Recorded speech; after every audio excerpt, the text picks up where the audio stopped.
In this training video, we'll demonstrate how to create a new encounter. Begin by navigating to the patient record search chart. From there, access the Search Chart function.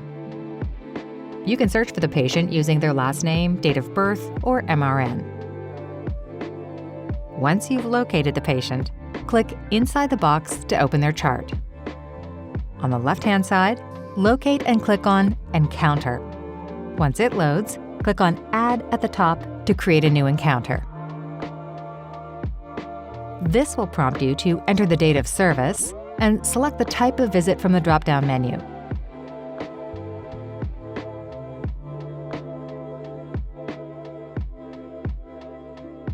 Use the Physician drop-down menu to assign the physician, and do the same for the service location.